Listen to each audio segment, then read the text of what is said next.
Good afternoon everybody. Today we are going to learn the remaining part of our story. The day before we learned that the lesson, an encounter of a special kind. This lesson is written by Tapan Mukherjee. In this lesson we came to know that the writer is a small boy. When he was living in Raniganj with his father. He was living in a bungalow. His father was a medical professional. Okay. There was a greenery, a big garden and various kinds of animals and birds are sitting or living there. One day, writer was enjoying his puja vacation. There he was reading his storybooks in the afternoon session. Then he heard some noises and he came into the veranda to find out what is the reason of the loud noises. So he came to know that there was a big male langur and he was beating a small baby langur. The writer came to help him. Now what happened we are going to learn. बघा मागच्या लेक्चरमध्ये आपण बघितलेलं होतं. आपण नवीन lesson सुरू केलेलं आहे. आपल्या लेसनचं नाव आहे an encounter of a special kind. या लेसन लिहिण्यात आलेलं आहे तपन मुखर्जी यांच्याकडून. आता या लेसनची जी बॅकग्राऊंड आहे, या पाठाची जी मागची सगळी काही पार्श्वभूमी आहे ती आहे भारतीय. म्हणून या ठिकाणी आपल्याला राणीगंज, पश्चिम बंगाल, पूजा वॅकेशन, वरांडा असे शब्द आपल्याला मराठीत किंवा आपले इंडियन कल्चर मधले हे शब्द आपल्याला या ठिकाणी दिसत आहेत. आता या ठिकाणी बघा सांगण्यात आलेलं आहे की रायटर म्हणजे लेखक लहान असताना त्यांच्या वडिलांबरोबर राणीगंज या ठिकाणी राहत होते.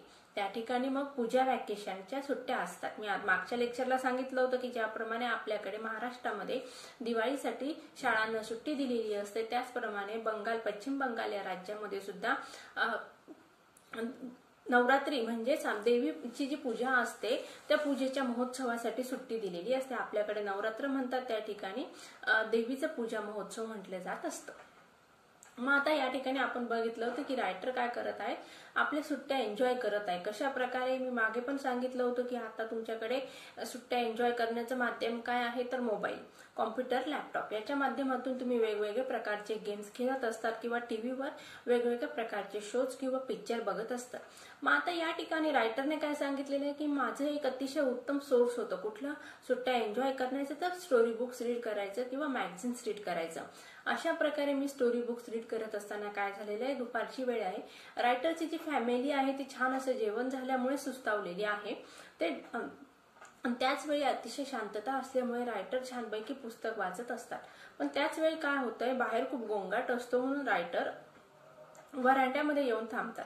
आणि त्यावेळेस त्यांना काय दिसत आहे वरांड्यामध्ये तर एक मोठं जे माकड आहे ते काय करत आहे, छोट्या माकडाला मारत आहे. आता हे माकड का मारत असेल याच्या मागे रायटरला मग एकदम लक्षात आलं की यामागे रूल आहे. रूल म्हणजे काय, एक नियम आहे. प्राण्यांच्या जमातीमधील एक नियम आहे की जे मोठं माकड असतं किंवा जो ग्रुप लीडर असतो, जो कप्तान असतो समूहाचा, तो समूहाचा कप्तान काय करत असतो, लीडर काय करत असतो, नेता काय करत असतो, तर त्याच्या मागे किंवा त्याच्यासाठी कॉम्पिटिटर किंवा स्पर्धक कोणी नको पाहिजे म्हणून जे काही पुरुष जातीचं माकड आहे त्याला त्या ठिकाणी जिवंत ठेवू देत नाही. कारण हे जे बिग मेल मंगूर आहे ते कसं आहे, तब्येतीने दृष्टपुष्ट आहे आणि त्याच्यामुळे बाकीचे जे काही आहे त्या इव्हन त्या माकडाची जी छोट्या बेबीची आई आहे ती माकडीन सुद्धा त्या ठिकाणी फक्त बघण्याची भूमिका घेत आहे. आणि इतर जमातीचे जे माकड आहे ते पण त्या ठिकाणी फक्त काय चाललेलं आहे ते वेट अँड वॉच करत आहे. बघूया मग आता पुढे काय होतं. तर सगळ्यांनी पुस्तकं ओपन करायचे आहेत. पेज नंबर 9 काढा. Last second paragraph. Without losing any time I gathered a stout stick in one hand and hurled a piece of stone at the murdering langur.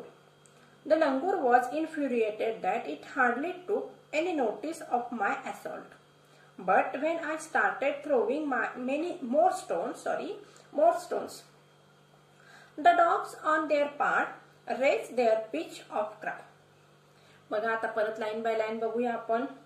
Without losing any time म्हणजे मी कुठल्याही प्रकारे वेळ न दवडता किंवा वेळ वाया न घालवता. या ठिकाणी रायटर आपल्याशी बोलत आहे म्हणून रायटर काय सांगत आहे, फर्स्ट पर्सन प्रोनाउनचा वापर करण्यात आलेला आहे. आले लक्षात, आय हे फर्स्ट पर्सन प्रोनाउन आहे आणि त्याचा वापर का करण्यात आलेला आहे, कारण ही स्टोरी रायटर आपल्याशी डिस्कस करत आहे किंवा रायटरने ही स्टोरी लिहिलेली आहे आणि आपण ती वाचत आहोत. Without losing any time I gathered a stout stick. I gathered a stout stick, simple past tense. कुठलं वाक्य हे कुठल्या टेन्सचं आहे तर मग सिंपल पास्ट टेन्स. गॅदर हे V1 आहे, त्याला ईडी लागलेला आहे म्हणून हा टेन्स कुठला आहे, सिंपल पास्ट टेन्स. त्याचं क्वेश्चन टॅग काय होणार, डिडंट आहे. आणि नंतर त्याचं चेंज द व्हॉइस कसं होणार, I gathered a stout stick. A stout stick was gathered by me. Stick एकच आहे म्हणून या ठिकाणी वॉज हे आपण पास्ट टेन्स मधलं व्हर्ब वापरलेलं आहे. परत एकदा उत्तर सांगते, लिहून घ्या. A stout stick was gathered by me. आलं लक्षात. आता स्टाउटचा अर्थ काय होतो, हेवी, म्हणजे वजनदार अशी जड अशी भली मोठी काठी या ठिकाणी रायटरने घरातून आणलेली आहे. इन वन हँड, एका हातात रायटरने काय केलं, मग ती जाड अशी भली मोठी काठी पकडली. And hurl a piece of stone at the marauding langur. एका हातात रायटरने काय केलं बघा, काठी पकडली, आणि दुसऱ्या हातात काय केलेलं आहे बघा, हर्ल.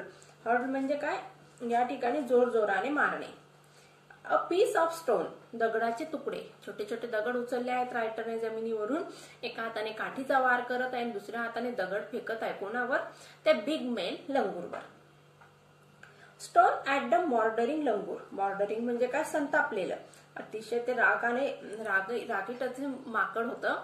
त्या रागावलेल्या माकडावर, संतापलेल्या माकडावर रायटर काय करत आहे तर दगडांचा वर्षाव करत आहे. एका हाताने भली मोठी काठी शोधून आणलेली आणि त्या काठीने मारत आहे आणि दुसऱ्या हाताने काय करत आहे, मग दगड फेकत आहे. The langur was so infuriated that it hardly took any notice of my assault. बघा काय सांगितलेलं आहे, the langur was so infuriated. Infuriated म्हणजे काय, खूप रागावलेलं होतं. ते माकड काय होतं, खूप रागावलेलं होतं. तर रागावलेलं माकड काय करत आहे बघा, इन्फ्युरिएटेड that it hardly took any notice. आणि ते क्वचितच, नोटीस म्हणजे काय, लक्ष देत होतं. कोणाकडे, ऑफ माय असॉल्ट. असॉल्ट म्हणजे हल्ला. असॉल्टचा अर्थ काय, हल्ला. आता या ठिकाणी मॉर्डरिंगचं मिनिंग दिलंय बघा, searching for something to steal or attack. Marauding langur. मग या ठिकाणी बघा, मॉर्डरिंग म्हणजे काय, रायटर शोधत होता. काय शोधत होता, piece of stone at the marauding langur. म्हणजे बघा, पहिल्या ज्या 3 लाईन, त्याचा अर्थ मी परत एकदा सांगते. पहिल्या 3 लाईन मध्ये सांगितलेले की रायटरने मागच्या वेळेस जे आपण मागच्या लेक्चरला बघितलं होतं ते सगळं वृत्तांत मी तुम्हाला आता सांगितलं. मग रायटरने ते दृश्य बघितल्यानंतर घराच्या बाहेर आला आणि एक भली मोठी काठी घेतली आणि दुसऱ्या हातामध्ये मग त्याने काय केलेलं आहे, पीस ऑफ स्टोन म्हणजे दगडाचे तुकडे at the marauding langur. Marauding म्हणजे काय, मग या ठिकाणी अर्थ दिलाय बघा, सर्चिंग फॉर. मग रायटर शोधत होता मॉर्डरिंग लंगूर.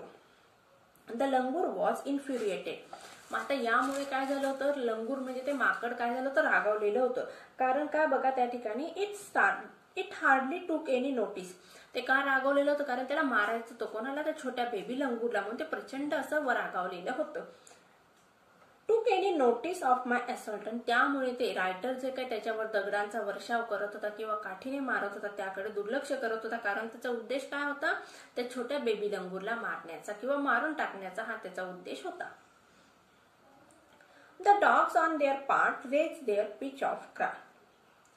आता कुत्रे हे पण त्यांची भूमिका या ठिकाणी निभावत होते. ते काय करत होते, मग आता या ठिकाणी रायटरने त्याचं आक्रमण सुरू केलेलं आहे. त्या माकडावर दगड मारत आहे, काठीने हाणत राहिलेला आहे. आणि त्याच वेळी मग बॅकग्राऊंड म्युझिक कोणी दिलेली आहे, कुत्र्यांनी. कुत्रे काय करत आहे, मग जोरजोरात भोंकण्याचं काम करत आहेत. बघूया.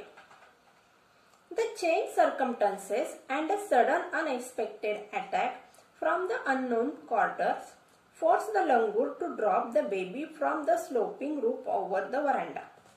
The change circumstances. चेंज म्हणजे काय, बदललेली. सर्कमस्टन्सेस म्हणजे काय, प्रसंगी किंवा परिस्थिती. आतापर्यंत काय होतं, ते मेल लंगूर काय करत होतं, बेबीला मारत होतं आणि बाकीचे जण काय करत होते, फक्त बघण्याची भूमिका घेत होते. पण त्याच वेळी अचानक काय झालेलं आहे, रायटरने काय केलेलं आहे, दगडांचा आणि काठीने त्याला मारून राहिलेला, दगडांचा वर्षाव करून राहिलेला आहे रायटर. आणि ही परिस्थिती बदलली. पहिले काय होतं बघा, फक्त माकड काय करत होतं, त्या छोट्या बेबीवर आक्रमण करत होतं. परंतु आता परिस्थिती बदलली, रायटर पण काय करत आहे, माकडावर आक्रमण करत आहे. म्हणून या ठिकाणी चेंज हा शब्द हे व्हर्ब वापरलेला आहे. आले लक्षात. The change circumstances. सर्कमस्टन्सेस म्हणजे काय, प्रसंग किंवा परिस्थिती. And sudden unexpected attack. Sudden unexpected म्हणजे काय, सडन म्हणजे अचानक झालेला. अनएक्सपेक्टेड म्हणजे काय, ज्याची कुणीही कल्पना केलेली नव्हती अशी.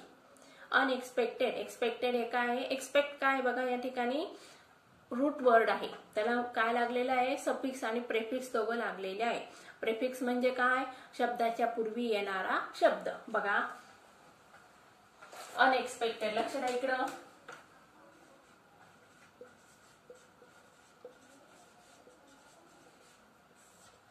यातला रूट वर्ड कुठला झाला? एक्सपेक्ट. हा काय झाला? रूट वर्ड आहे.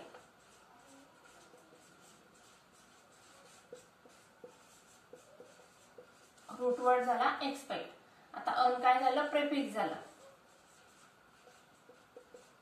आणि ईडी काय झालेलं आहे? सफिक्स झालेलं आहे. प्रेफिक्स म्हणजे प्री, शब्दाच्या पूर्वी येणार.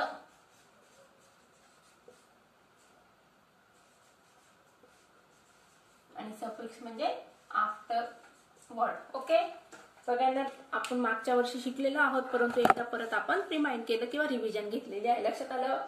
रूट वर्ड काय आहे? त्यातला अनएक्सपेक्टेड मधला रूट वर्ड आहे एक्सपेक्ट. अन काय आहे? प्रेफिक्स आहे. प्री म्हणजे शब्दाच्या पूर्वी येणार. ईडी हे काय? सफिक्स आहे after word.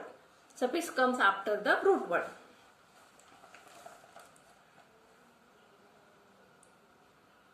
The change circumstances and a sudden unexpected attack from the unknown quarters force the langur to drop the baby from the sloping roof over the veranda.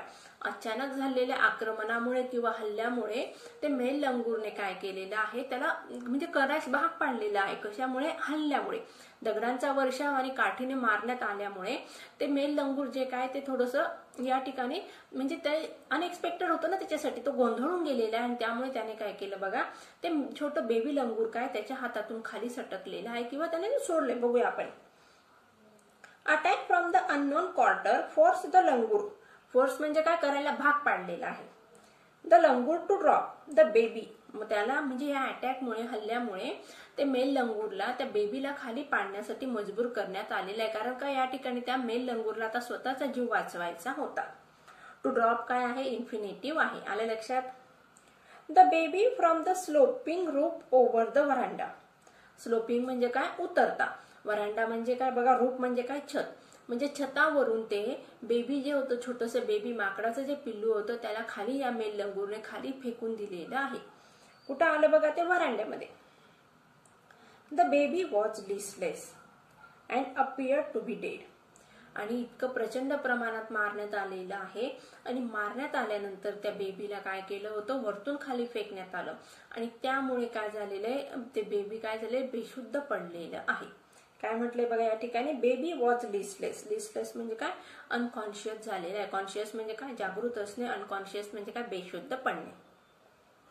And appear to be dead. आणि कसं वाटत होतं? May be ते काय झालेलं असेल? मृत पावलेलं असेल असं त्या ठिकाणी बेबी दिसत होतं. म्हणजे छतावरून जे बेबी खाली, बाळ खाली फेकण्यात आलं होतं, ते बाळ कडे बघून असं वाटत होतं की एक तर ते बेशुद्ध पडलेलं असेल किंवा ते मृत पावलेलं असेल.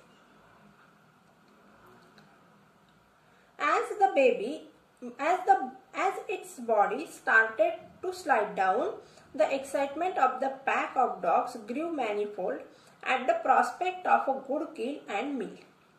बघा, as its body started to slide down, move downwards. आता मूव डाऊनवर्ड्स म्हणजे काय? छतावरून ती बेबी जे काय आहे ते वरतून खाली त्या माकडाने फेकलं, मेल लंगूरने. आणि ते खाली आल्यानंतर काय झालेलं आहे? मग आता खाली जे कुत्रे उभे होते त्या कुत्र्यांना काय वाटण्यात आलेलं आहे की आता आपल्यासाठी चला आयतं शिकार किंवा भोजन या ठिकाणी येत आहे. As its body started to slide down. Slide down म्हणजे काय? घसरत घसरत खाली येणे. The excitement of the pack of the dogs. Pack of the dog म्हणजे काय? कुत्र्यांचा समूह किंवा घोळका. हे काय आहे? कलेक्टिव्ह नाउन आहे. तुम्हाला कलेक्टिव्ह नाउन ओळखायला येईल या पॅसेज मधनं. मग काय लिहायचं? Pack of the dogs.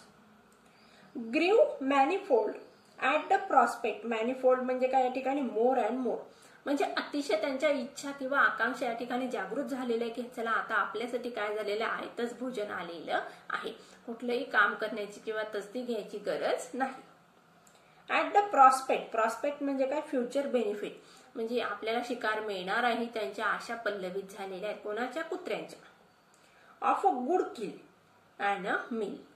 म्हणजे चांगली शिकार आपल्याला मिळणार आहे आणि त्यामुळे आपलं जेवण पण छान होणार आहे अशा या कुत्र्यांच्या समूहाच्या आशा पल्लवित झाल्या. Keeping the dogs. Turn your page. Keeping the dogs at the bay with the stick, I managed to catch the hold of the baby langour's tail, just as its tip over the edge of the tiled roof. बघा आता या ठिकाणी रायटरने काय सांगितलेलं आहे, मी एकाच वेळी किती काम करत होते म्हणे, 2 कामं. पहिलं काम काय केलं, मेल लंगूरवर हल्ला केलेला आहे, दगड मारलेत एकाच वेळी. एका हाताने काठी पकडली, दुसऱ्या हाताने काय केले, दगड मारून फेकलेले आहेत. म्हणजे एकाच वेळी रायटरने 2 कामं केली आणि या 2 कामांमुळे काय झालेलं आहे, ते जे माकड होतं ते बिचारं घाबरलं आहे आणि त्याने काय केलेलं आहे, ते जे छोटं बेबी लंगूर होतं त्याला खाली सोडून दिलं. आता ते लंगूर जे होतं, छोटं बेबी लंगूर, ते घसरत घसरत छतावरून खाली आलेलं आहे. आणि त्याच वेळी रायटरने काय केले बघा, खाली कुत्र्यांचा घोळका होता. कशासाठी, की जसं हे बेबी खाली येईल तसं ते त्याला पकडतील आणि त्यांचे शिकार करेल, त्या बेबी लंगूरची शिकार करतील. पण मग त्याच वेळी रायटरने काय केले, पूर्ण चित्र किंवा परिस्थिती बदलवून टाकली. कशी बदलवली आपण बघूया. At the bay with the stick, म्हणजे काठीचं जे टोक होतं त्या टोकाने रायटरने काय केलं बघा, I manage to catch catch hold of the baby langur's tail. म्हणजे एका हाताने काय केलं बघा, रायटरने काठी होती त्याच्या हातामध्ये, त्या काठीने त्या कुत्र्यांना हकलण्याचा प्रयत्न केलेला आहे आणि दुसऱ्या हाताने ते खाली घसरत येणाऱ्या माकडाची शेपटी पकडली. लक्षात आलं बघा विद्यार्थ्यांनो, एका हाताचा वापर काय केला, काठीने कुत्रे हकलण्यासाठी, त्याचबरोबर दुसऱ्या हाताने काय केलं, रायटरने त्या माकडाची शेपटी पकडली की जेणेकरून ते माकड खाली पडू नये आणि कुत्र्यांचे शिकार होऊ नये. I managed to catch the hold of the baby langoor's tail. Hold म्हणजे काय, पकडणे. Baby langoor's tail. Tail म्हणजे शेपटी. Just as it tipped over the edge of the till roof.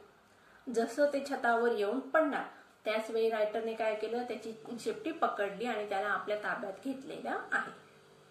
The baby langoor appeared inert and lifeless. इनर्टचा अर्थ दिलाय बघा या ठिकाणी, पॉवरलेस, मोशनलेस.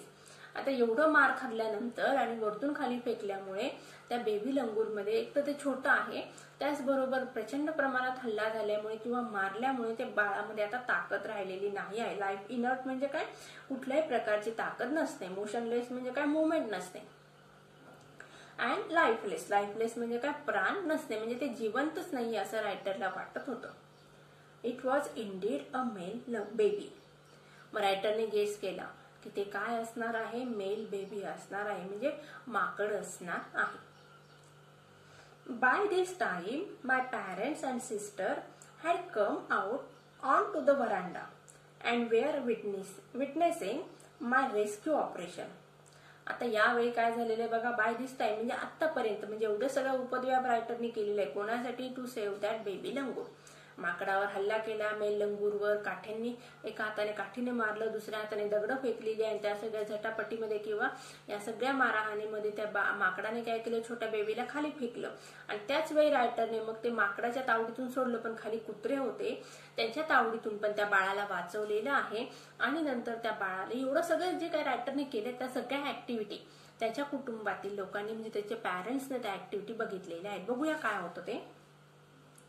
बाय दिस टाइम म्हणजे आतापर्यंत my parents and sisters had come out on to the veranda.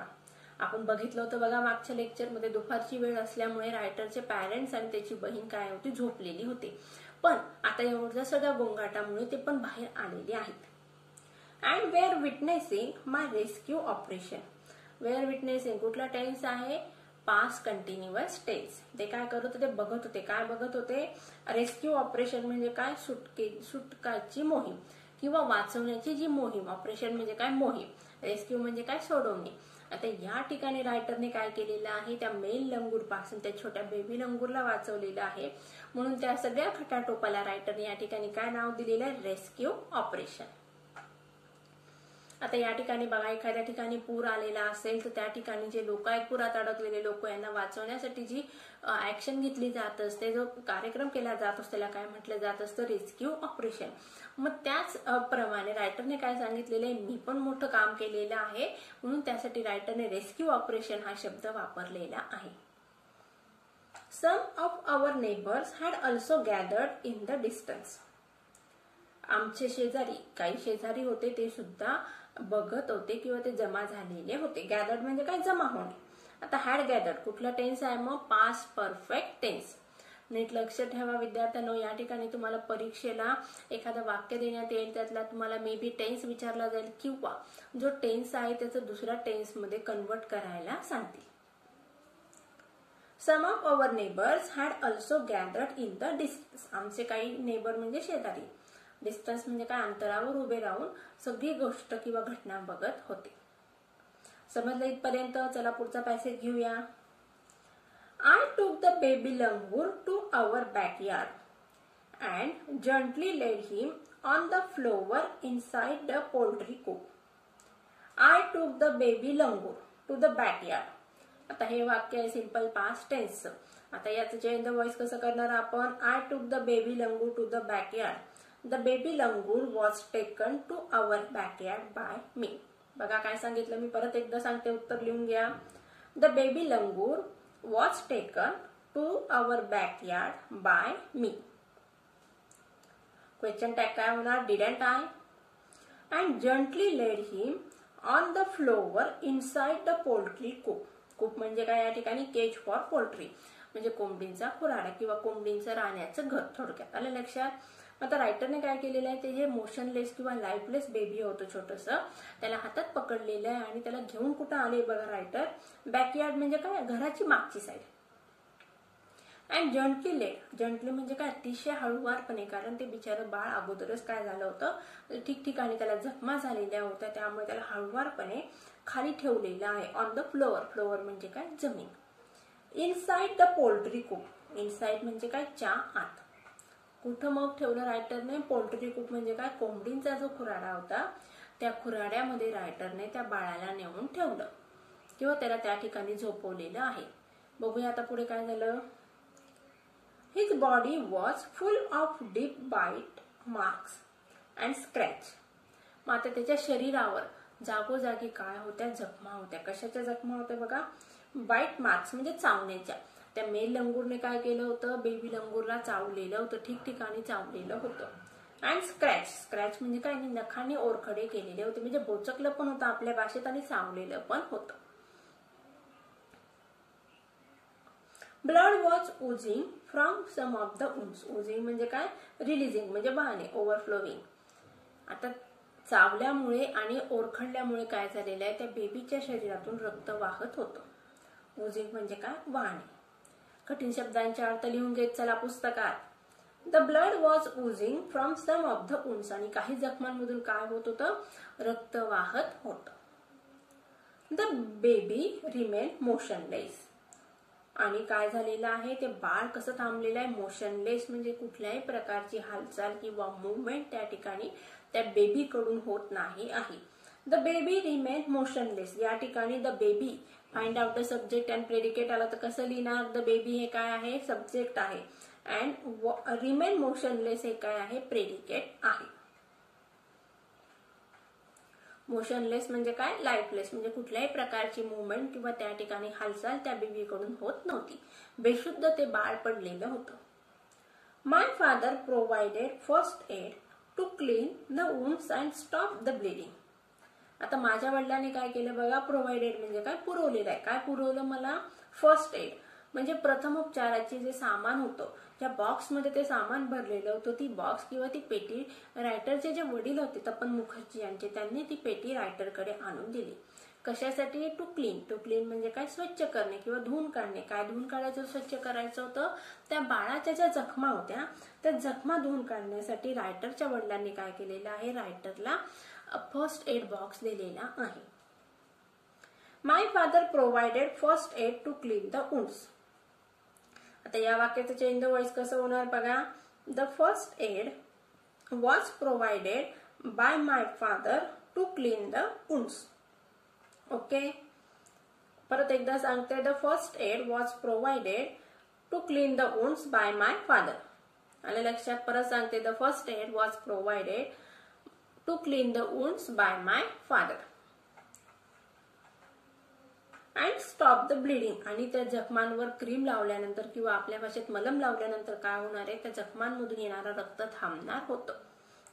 I was relieved to find out that the baby was breathing. I was relieved म्हणजे मला थोडं बरं वाटलं. रिलीव्ह म्हणजे काय? मी सुटकेचा श्वास टाकला. कशासाठी? To find out. कुठल्या कारणामुळे? To find out is an infinitive. That the baby was breathing. की बाळ काय करत होतं, श्वास घेत होतं. जे छोटं मेल लंगूर होतं ते काय करत होतं, म्हणजे ते जिवंत होतं हे बघितल्यानंतर किंवा हे जाणवल्यानंतर मग रायटरला बरं वाटलेलं आहे. कारण एवढी सगळे खटाटोप रायटरने कशासाठी केली होती, बाळाला वाचवण्यासाठी. Even though his breaths were shallow, पण तो जे श्वासोच्छ्वास घेत होता ते कसे होते, खूप खोल होते. म्हणजे जो वेगाने ते बाळ श्वासोच्छ्वास घेत नव्हतं, दमादमाने किंवा ते बाळ श्वासोच्छ्वास घेत होतं. म्हणजे श्वासोच्छ्वासाची गती त्या बाळाची कशी होती, संत होती. इथपर्यंत लक्षात आलं विद्यार्थ्यांनो सगळ्यांना. आता येणाऱ्या पुढच्या लेक्चरमध्ये आपल्याला remaining part of the story cover करायचं आहे. थोडक्यात आज आपण काय बघितलो, आज आपण आपल्या या पार्टमध्ये किंवा आजच्या लेक्चरमध्ये आपण बघितलेलं आहे की रायटरने काय केलेलं आहे, बेबी लंगूरला वाचवलेलं आहे. दगड आणि काठीच्या मदतीने रायटरने त्या मेल लंगूरकडून बाळाची सुटका करून घेतली. त्या मेल लंगूरने काय केलं, बाळाला छतावरून खाली सोडून दिलं. मग रायटरने काय केलेलं आहे, त्याची शेपटी पकडली आणि कुत्र्यांपासून त्याला वाचवून आपल्या घराच्या पाठीमागे जे काही कोंबड्यांचा खुराडा होता त्या ठिकाणी रायटर त्या ठिकाणी त्या बाळाला घेऊन आला. आणि एवढी सगळ्या ऍक्टिव्हिटी झाल्यानंतर मग रायटरचे जे पॅरेंट्स होते ते पण त्या ठिकाणी आलेले आहेत, शेजारचे लोक पण जमा झालेले आहेत. आणि रायटरने काय केलं, त्या ठिकाणी त्या बाळाला झोपून दिलेलं आहे. आणि वडिलांनी प्राथमोपचाराची पेटी दिल्यानंतर किंवा साहित्य दिल्यानंतर रायटरने काय केलं, मग त्या बाळाच्या सगळ्या जखमा धुवून टाकल्या. त्या ठिकाणी क्रीम लावलेला आहे की जेणेकरून येणारं त्या जखमांमधून वाहणारं रक्त थांबेल. आणि काही वेळानंतर रायटरला लक्षात आलं की त्या बाळाचा श्वासोच्छ्वास चालू आहे, परंतु गती किंवा वेग कसा आहे, सौम्य आहे. अतिशय हळुवारपणे ते बाळ श्वासोच्छ्वास करत आहे. आणि हे सगळं बघितल्यानंतर मग रायटरला बरं वाटलेलं आहे. विद्यार्थ्यांनो आता पुढची स्टोरी आपण नेक्स्ट लेक्चरला बघूया. तोपर्यंत सगळ्यांनी आज जे शिकवलेलं आहे ते वाचून ठेवा आणि पुढचा पार्ट बघा, जमलं तर वाचून ठेवा. मग तुम्हाला पुढच्या पार्टमध्ये मी काय शिकवत आहे ते पटकन लक्षात येईल. Take care and good bye.